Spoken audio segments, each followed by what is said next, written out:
All right, cool. One of my first questions for you, and you probably get asked this a lot, but I don't know, so I'm sure a lot of people don't know as well, is how did Swollen Members get started? Okay. Well, I started rapping at a bit of a later age than some of the kids now. I didn't even start rapping till after I got out of high school. I didn't graduate from high school, but I got kicked out. So I think I made it to like grade 11. And then I think like a couple years later, I decided that I wanted to start rapping. I was a skateboarder, and I listened to like hardcore music and punk rock, and then I got introduced to hip-hop, and then I was like, oh, I finally found my music. It was just, it hit me like the way no other kind of music had hit me before, and I just found my identity. So I started realizing that I felt like I could get good at it a couple years later. So anyways, you go through the journey of being like one of the only hip-hop kids like in my whole area where I lived in North Van. I went downtown, and I met some other kids called the Rascals. They had a group called the Rascals in Canada. We all hung out, and like that was my sort of first introduction to like real hip hop culture. There was actual real hip hop culture in Vancouver back at the time. There was like parties and dances and all that kind of shit. So anyways, long story short, like there was only so much I could do from Vancouver. So eventually I was like, I gotta go find like where I gotta go to America, So it's funny, I never did go all the way down to Los Angeles at the time, and this is quite a while back, but I moved down to San Francisco on my own. I was like homeless, you know what I mean, working at like a bomb hip hop shop and working at the Extra Large store, which was owned by the Beastie Boys at the time. Yeah. And that's where I started making my first records. I did my first record with DJ Qbert on a Bomb compilation. I did my first 7-inch record with Tommy Guerrero. He was a skater from Palo Peralta, like one of the best street skaters in the world at the time. And he produced and funded my first 12-inch, and that's actually where I became friends with Jason Goldwatch. He lived in San Francisco at the time, and we go way back from then, and we were good buddies back then. So that's where I got like really introduced to like real like alive and well hip hop culture. Wu-Tang Clan was coming out. Biggie, I saw Biggie play for the first time on the West Coast. When he came on tour, I saw fucking Everlast perform Jump Around on his first tour when he went on tour with Cypress Hill. Like, it was a really good time. Anyways, during that time, Prevail was doing the exact same thing but in San Diego. Because hip-hop culture was alive and well in America. So he was, like, hanging out with, like, all the cats in San Diego, couch surfing and ripping up ciphers and going around and making a name for himself. So when he moved back to Vancouver, he stopped in San Francisco to come say hi to me because we had heard about each other. So we talked for a while. He seemed like a cool dude. And then about a year later, whatever, I moved back to Vancouver. And, being a kid, and I had enough, so I went back to Vancouver, and we met. By now, hip-hop is more cracking in Vancouver. It's, like, becoming more widespread, and, like, regular kids are into it. So I'm at this house party. There's, like, 150 kids there. Everyone's wasted, and Prev was there, and we met again for the second time. We both started rapping back and forth, and there was just this chemistry, like, the whole fucking party of wasted drunk people were like dead quiet listening to us. And we just knew that it was a chemistry, so we went for a walk after that, after rapping back and forth for about an hour and a half after the party, and we just were like, let's start a group right there on the spot. So we did, and then a little while later we came up with the name Swollen Members. Mocha Only, who was a fourth member of Swollen Members for a while, he came up with the name sort of as a joke, but we thought it was a dope name. Kind of back then, like when Hieroglyphics was popping, Souls of Mischief and Casual and Dell and everybody, and Saphir, it just like felt like a good name, like Swollen Members. Just we knew it was sticking people's heads and they wouldn't forget it, and we were right. You know what I mean? So that was the birth of Swollen Members. Okay, cool. So how did you guys get your grind on? Like, was it more of a, you hitting the streets and, you guys go down the basement, you guys go get some studio time, pop out some tapes and go hit the streets, or was it more of like an internet, the MySpace, the Facebooks, the YouTubes, trying to was it a mixture? Was it more or less one, or how did you guys get your grind on to where you guys got to the point to where, everybody knows who Swollen Members is, everybody knows who Battle Axe Warriors is, Madchild and all that? I mean, there was no fucking Facebook or or any of that shit yet. That shit hadn't been developed yet. It didn't exist. So we had to do it the way our forefathers did it. We had to do it the way the old school guys did it, and actually get out there and tour, and fucking sleep in the SUVs that we rented, and I was a hustler back then, so I would do my hustle. I had like a bunch of kids working for me, and all the money that I made from hustling went into music. So what we'd do is we'd go to the B-Boy Summit every year in San Diego. That's where we first met Dilated Peoples, which is still like some of our not only our counterparts, but my best friends today. We met them down there, and that's when Jurassic 5 and everybody was popping off. So we would like fly out. I would make money hustling, and then I would set up shows in Vancouver and fly out our favorite rappers, which was all mostly West Coast rappers at the time. And they would stay at my grandma's house. I was living at my grandma's apartment back then. So like anyone from Mixmaster Mike to AC Alone to Dell to Dilated Peoples, you name it, Saphir, all those cats we flew up, and they stayed with me. And we'd put on a show, and then we'd pay them to do a song. Now, most people don't know this, but we were probably the first group on the West Coast to have an album full of features. When we put out Balance, so everybody was tripping out like that we had done that. Nobody had seen that before, except for Raucous Records, who was doing it on the East Coast. But we were probably the first group to have an album with that many guests on it. And that album, Balance, our first album, sort of became an underground classic album. It's actually gold status now in Canada, which is pretty cool for like a backpack record to reach that status. But we had, while we were making all these songs, we already had another whole album in the bag, and it was called Bad Dreams. And that was the record that like blew us up and made us like a huge mainstream act in Canada, even though it was an underground record. We had some hit songs like Fuel Injected on there and Bring It Home, etc. So this company called Network hit us up because we were making noise with our first single, Lady Venom, on Balance. It was on Much Music, which is Canada's version of MTV. And it was blowing up. We were on the radio and everything. We were just this like backpack group.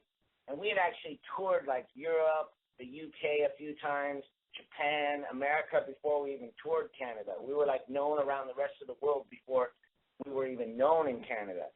Of course, we were known in Vancouver because that's where we were from, but the rest of the country didn't have any clue who we were. And then we won a Juno, which is Canada's version of a Grammy, with Lady Venom and Balance. So then the rest of the country was like, who the fuck are Swollen Members? And that's when we went on tour. And then we had signed with Network, which at the time like managed Coldplay, Avril Lavigne, Sarah McLachlan. They were like a massive company, and they saw that we were on the rise, and we did like a crazy 50-50 deal with them. They had never done with anyone before, and to this day, I'm quite proud that I was able to carve out that deal. And we took this sort of underground concept group, and it turned into a massive group in Canada. We were probably the biggest group in the whole country for a good amount of time. Like, you could not turn the TV or the radio on without hearing or seeing Swollen Members for a good like 3 years. It was fucking crazy. We rode this wave of success where we were playing in 20,000, 30,000 people festivals like all the time. We played in front of 55,000 people one show. Like, we were making, $30 grand a night. It was retarded. It was like fucking, I went from living in my grandma's apartment, hustling weed, to like becoming a millionaire, like really, really quickly. So it was a crazy adventure. It was a lot of fun, but it all happened really fast, and anyways. Yeah. Kind of brown. So, I noticed going through a lot of your But guys. what to finish so quickly is, but you got to understand, while we were this sort of anomaly in Canada, Yeah. we were still an underground group around the rest of the world. Right. You know what I mean? Like we still had this, even though we had blown up in Canada, we were sticking to our guns and making our music. We didn't sell out. We weren't making like weird music to make it on the radio. Like we were doing it our way, and people were just they were just embracing it. So we can feel good looking back about that we never like sold our souls. You know what I mean? Yeah, and see that's what makes a lot of independent artists work. You know, you get a lot of these cats that are underground, you know, and they try to do the radio shit, and they go to the clubs, and they give them the tracks, and, you know, they make the music videos with cars and bitches and girls, and, you know, and the drugs, and all that shit, and they get on World Star, and they get their little 50, 100,000 plays, but... Which aren't even real anyways. Yeah, there's no difference in it, you know, it's the same, we're going to wear some shades, and have some Gucci on, and it's all the same shit, you know. And what makes an independent artist worth listening to and rise up, you know, is being different and being a different sound. You know, having the heart to be themselves and not be a sheep, to be a wolf. Right. You know, because you can throw a sheep and, you know, in a whole flock of sheep, and he's just going to fit right in and just, you know, get slaughtered. But a wolf has to go out there and make it on his own, you know, and that's what makes, you know, what you guys do so fucking great. You know, I just recently became a fan not too long ago, you know, and so it's just like to see you guys embark on this journey, you know, going through the catalog and the music. You know, I saw what I was getting at, you know, I didn't mean to cut you off because you were finishing your story, but what I was getting at is, you know, like your video Night Vision. That was literally the first video I saw from you guys, and I was just like, oh, that's fucking dope. You know, it's just like cocaine's a steroids. I'm getting paranoid. You're not a gangster. You're a fucking errand boy. And a lot of people don't understand what that means. Like when you're just sitting there vibing, you know, like it's weird. If you're not from that lifestyle, you don't know what that means. You know, to actually sit there and have people run for you. You know what I'm saying? Do your bidding so you make that money so you can focus on what you got to do. You know, so I applaud you for that because it's not always easy doing that shit by yourself. You know, you know, and being top dog, everybody wants to get a treat. You know, everybody wants to get a treat and a little pat on the head, and you can't do that. You know, you can't do that. You got to sit there and separate yourself from everybody else, because once you start getting too friendly, even in the rap game, bro, people start looking at you like, oh, it's something to eat. Yeah, you know? Absolutely, exactly. So, but one of my questions was for you is, you know, when did you guys start blowing up on the internet then? Like, you know, with the Night Vision going on, is it 3 or 4 million plays? I think it's a 4 million, but I don't think we have blown up on the internet yet. Like, Swollen Members had their success before the internet was a part of it. You know, like maybe like 2006 with Black Magic, like MySpace was popping and we were on there. Like, but no, one of the things I noticed, you know, going through your guys' videos and going through the internet a lot, is you guys have the Battle Axe Warriors. Like, you guys got like a fan base, and then you guys have a label as well, correct? Called Battle Axe Warriors or BaxWar? Yeah. How'd you guys start that? Was that started when you guys started Swollen Members, or was that something after you just focused on Madchild, or? No, Battle Axe Records started back with Swollen Members. Okay. And then I went through a crazy 4-year drug addiction where I lost $3 million to an Oxycontin addiction. And then, of course, it took me sort of a year to get sober and just sort of normal again, and then I've been working on my solo career for the last 3 years. So during that time, I've been fortunate enough to become partners with Kevin Zinger and Ivory Daniels, who was the owner. Kevin Zinger was the owner of Subnoise Records. Now Subnoise is a catalog label, and Kevin Zinger and Ivory Daniels are my partners, and the new focus is Battle Axe Records. So I have incredible partners for the label as well as the Battle Axe clothing. BaxWar is just an abbreviation for Battle Axe Warriors. It's not just a fan base; it's a family. There's 5,000 documented members. We closed the books 8 months ago. We are going to reopen them soon, and it's just a family of like-minded individuals that care about underground hip-hop, love underground hip-hop, want to preserve the culture while progressing and moving forward at the same time. You know, we don't want to get stuck in a certain time period and be those guys that's like, oh, hip-hop sucks now. We missed this, you know, we missed the 2000 era. Like, I never want to be that guy. I never want Battle Axe Warriors to be that. We always progress. We always get better. We focus on self-improvement. We focus on positivity. We focus on having each other's back. And it's really just as simple as that. We weed out the bad apples as they come along, and we make sure that everybody acts like gentlemen. So it's an incredible family to be a part of. The camaraderie is amazing. They all do come to the shows, and I've traveled all around the world from Norway to Austria to Sweden to Australia to New York to Los Angeles to, Denver to Vancouver to Toronto to Nova Scotia.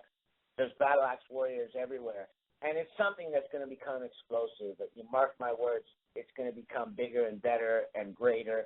But we're doing it, we're controlling how fast it moves because we don't want it to get out of hand, and we want to make sure, to the best of our ability, that we have solid guys in the crew. Yeah. You don't want a bunch of, homie hoppers. Negative people. Yeah, homie hoppers. As long as it's not negative. If somebody needs to work on themselves, we're here to help with that. Like, it's all about self-improvement. But as long as people aren't coming with a negative attitude or want to stir shit up, we keep an eye out for individuals like that. But for the most part, we've been really lucky, really fortunate, and we've got just a great group of people.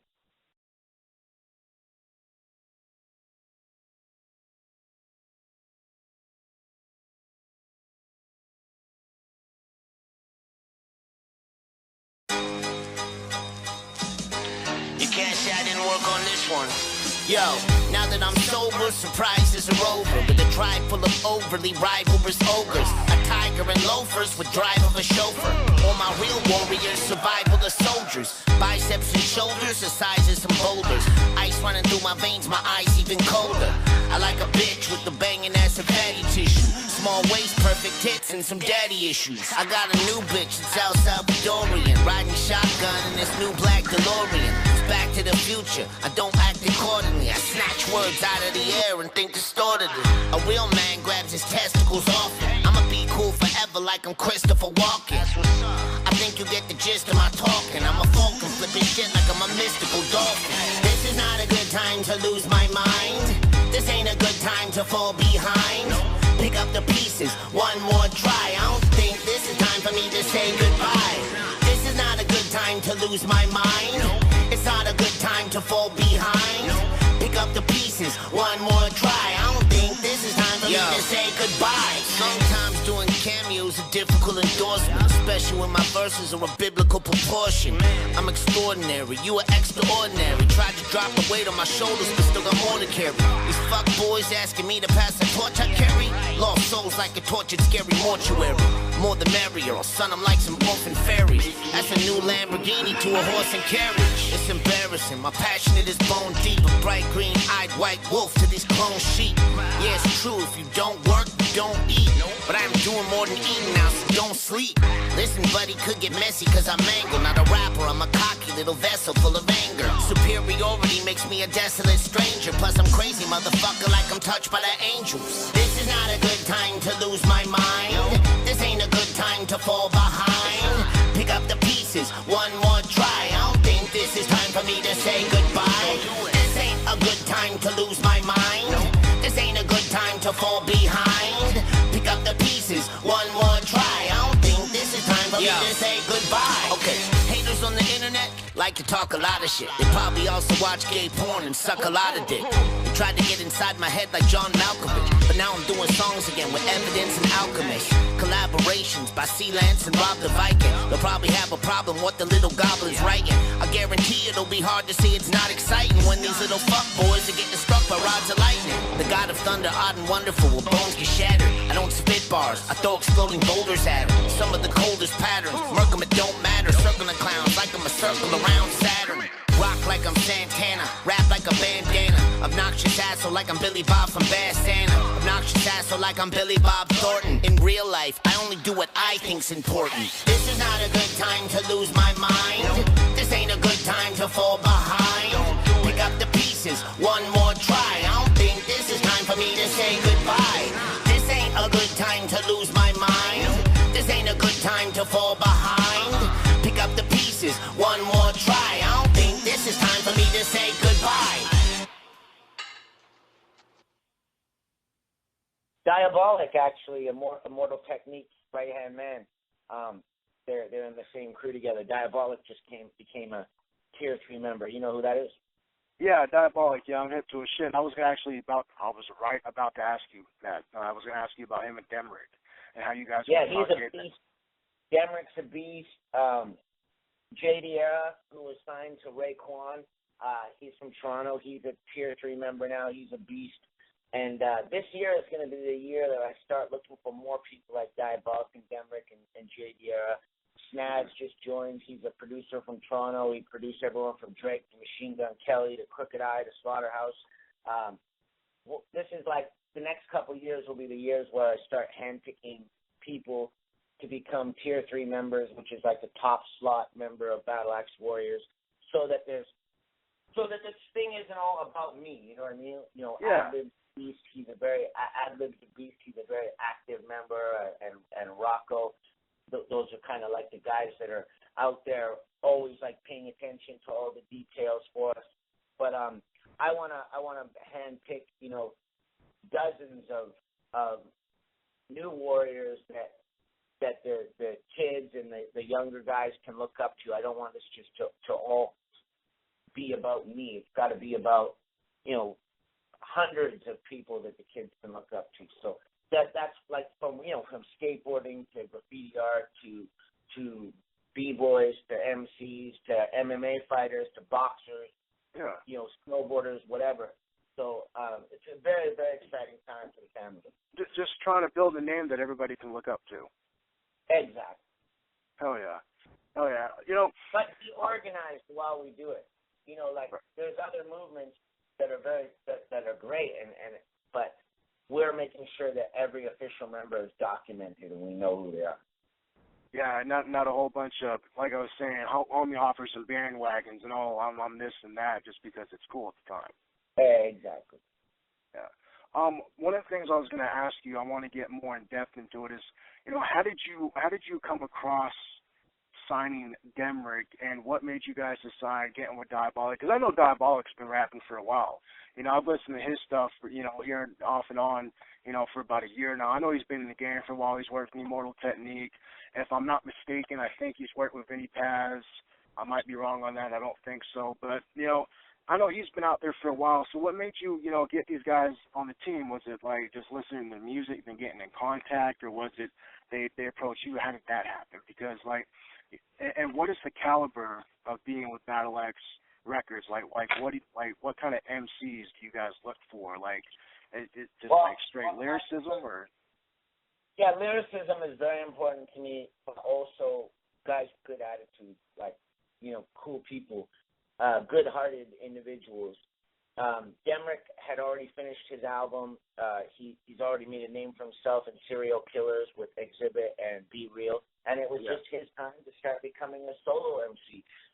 He brought the album to Kevin Zinger, my partner. He had already shot a whole bunch of amazing videos with Jacob from Buff Nerds and Matt Alonzo, and he was just ready to go, and the album's incredible. And he's on tour with Dizzy Wright. He's down with he's a Battle Axe Warrior, and he's down with the whole Funk Volume guys, and it just seemed like a perfect fit. So we actually signed him to the label. Diaoblic is someone that we just made a Tier 3 member of Battle Axe Warriors. He's not signed to Battle Axe Records at the moment, but I definitely got my eye on him as far as somebody that I think is a ferocious MC, and I'm very interested in building with him. But just the label and the Battle Axe Warriors can be the same thing, or they can be two separate things. So for certain MCs, they're separate at the moment, and for certain MCs, they're also signed to the label. So It's just a gradual building process. Rome wasn't built in a day. Yeah, I got you. Another thing I want to ask you about, I noticed, because I saw you in an interview before. Like I said, I just started listening to music, but I saw you last year in an interview with Tech N9ne, and then if I'm not mistaken, you've worked with him before, right? Yeah. Yes. How did you guys hook up with Tech? Because, like, Tech's one of my favorite rappers, just in, being somebody who loves hip-hop and a fellow MC and all that. Like, how did you hook up with Tech? Because when he talked about you, he spoke highly of you. Yeah, Tech N9ne is one of my favorite MCs. He's one of the illest in the game, period. He's one of the man. He's incredible. He's someone that I greatly look up to on not just a lyrical, artistic level, but also as a business level. He is exactly in a position where I am aspiring to get to. As far as staying true to his art, being a good person, being an amazing performer, being a leader, having a movement,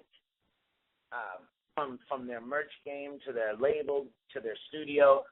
I greatly admire Tech N9ne. So that's the homie. I definitely look up to him and respect him, and that is just sort of exactly where Battle Axe and my solo career is headed, and I feel confident in saying that.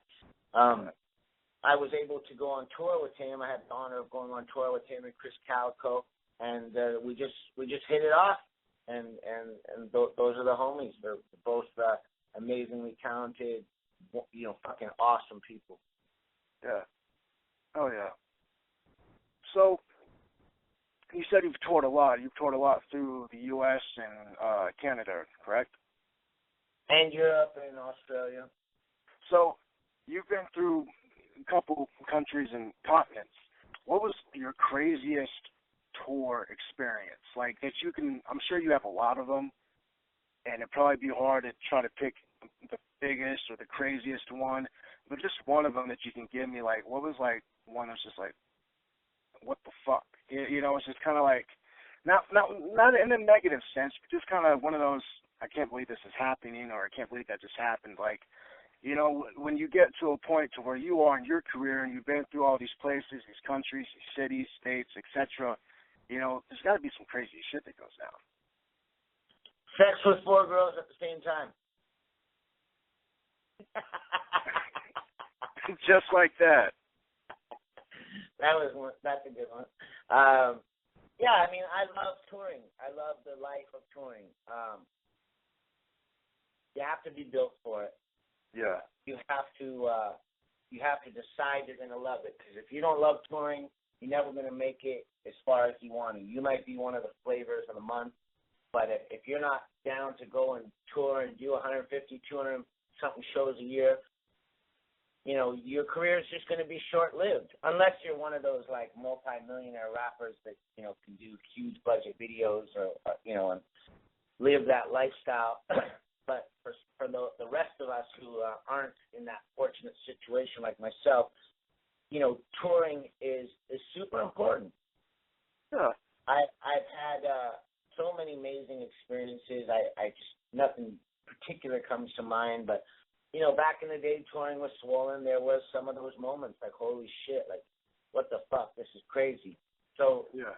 As a solo artist, I've had those moments too. I mean, when I get on stage and you see 1,000 kids and the first 3-4 rows of kids know the words to your songs while you're rapping them, that's an amazing feeling. And my advice is, if you're going to tour a lot, stay single, because that's the fun part of it too. Yeah, I remember watching an interview with Tech and him and Calico talking about that same situation, and him being like, oh, Calico don't really do all that, he's married. So, Yeah, I could see where being single would come in handy if you're gonna do that kind of thing. That's What's right. what's the biggest stress about touring?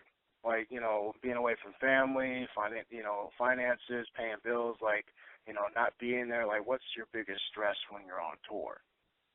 I only get stressed when I can't bring my dog. I travel with my Chihuahua. Her name's Lola.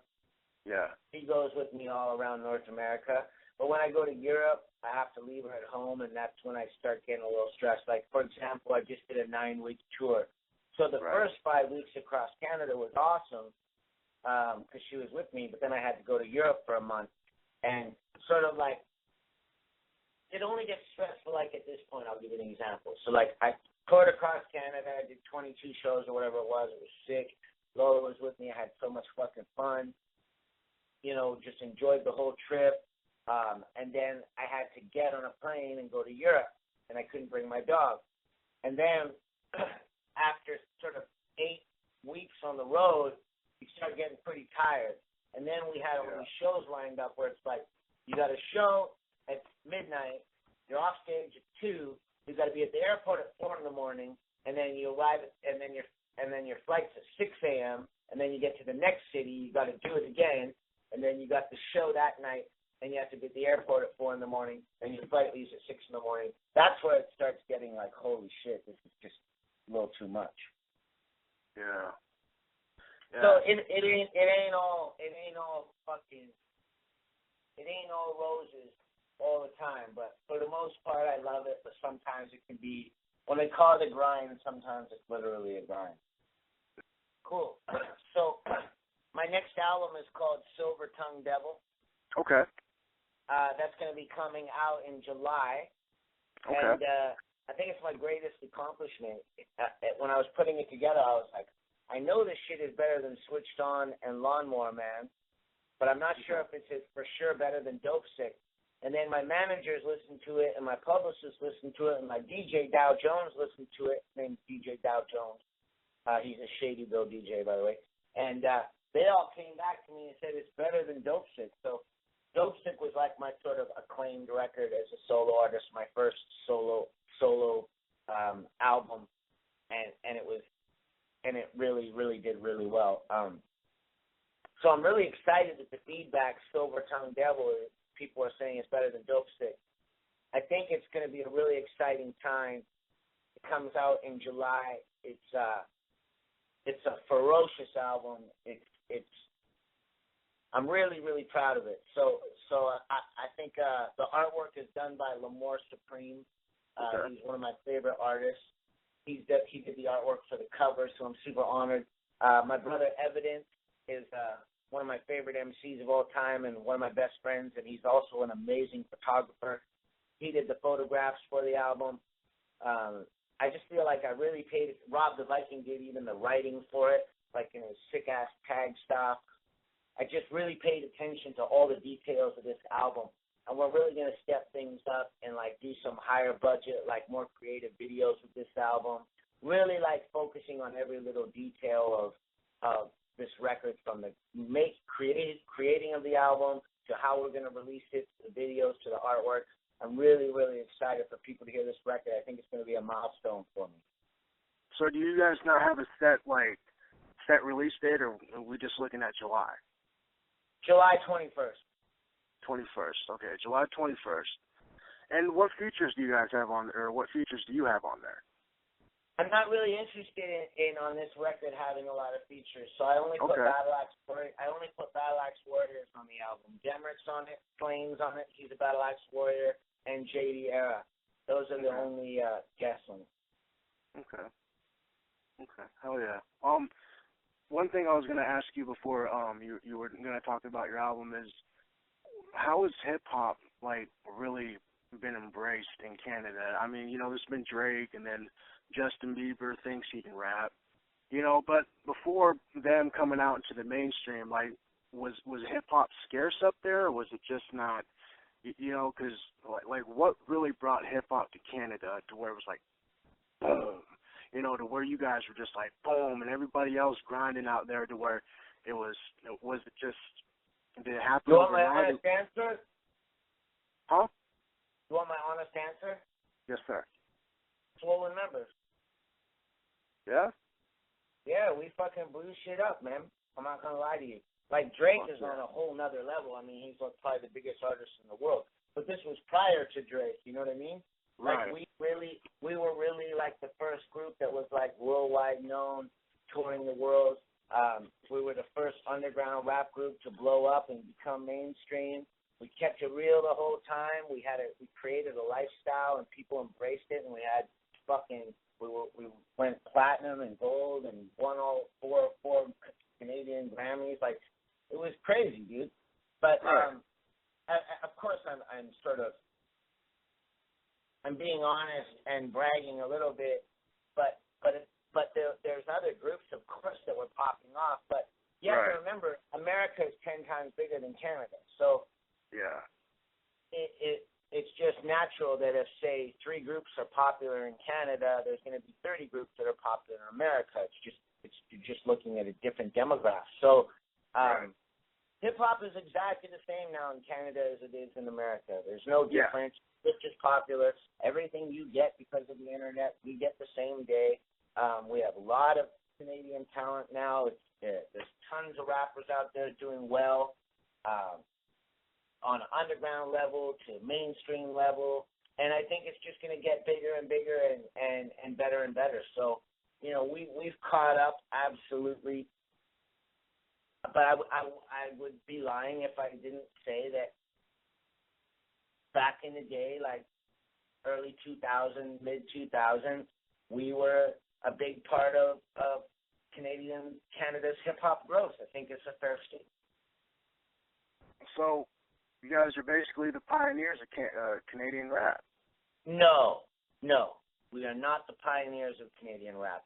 We just took things to a different level. The pioneer of Canadian rap is Maestro Fresh West. And he was also, like, down with Showbiz and AG, Showbiz and AG,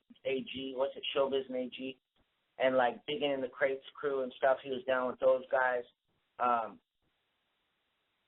He is the pioneer of Canadian hip-hop. Him and Michie Nee. Snow, even though he didn't do hip-hop, he did dancehall. That was like, he was a big artist way before us. Maestro Fresh West was big way before us. He had that song, Let Your Backbone, I don't know if you're conducting things and Let Your Backbone Fly. Like, that was the first time, like, Canada had really, a Canadian artist had blown up and gone platinum or whatever. So, you would have to call Maestro Fresh West the pioneer of Canadian hip-hop. Okay.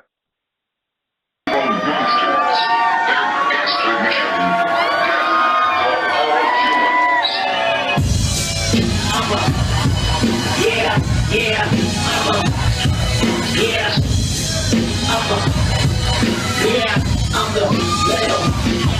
I do that. I got money in my backpack. Underground rapper making money from these rap cash. I'm no dummy in the backpack.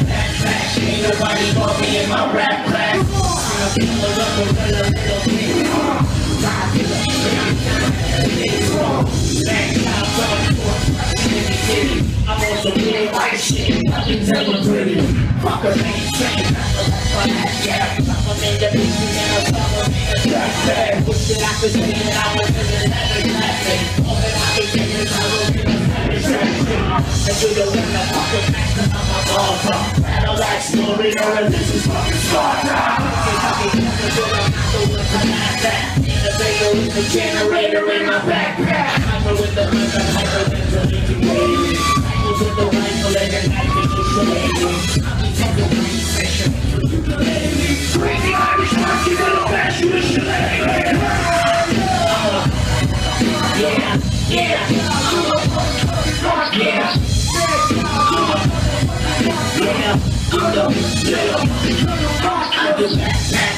I got money in my backpack. Underground rapper making money off these rap cash. I know dummy you can laugh at. Backpack, ain't nobody bully in my rap pack. I got money in this backpack. Underground rapper making money off these rap cash. I know dummy you can laugh at. Backpack, ain't nobody bully in my rap pack. to the sonic market, I'm a sonic on the road. From a market to a fucking human horseman. Acrobatic Cadillac, a fire like a space, and I'm overtaking it. Forever planet of the H-Man. Fucking hungry. Metabolism, mannerism, of the language, niggas doing vandalism. Shit, I can save my life and fire with a casket. My environment is still like Spider-Man on acid. Now I'm doing dope, I'm the mind little bastard. Now I'm back on the green fire, I'm a master. I'm monster, I take a can of monster. We taking magic powers, then I do a fucking monster. And inebriated people, I am not what you expected. Abbreviated, breathing through abbreviated spectrum. I'll rap the media with reading little pupil. I'm not abbreviated through abbreviated pupil. Yeah, I'm a motherfucking monster. Bad job, I'm a motherfucking monster. I'm a monster. Back, you got money in the backpack. Underground rapper, I make money off these rap tracks, rap cash. I don't know me in the rap backpack. Ain't nobody for me in my rap backpack. I got money in the backpack. Underground rapper making money off these rap tracks, rap cash.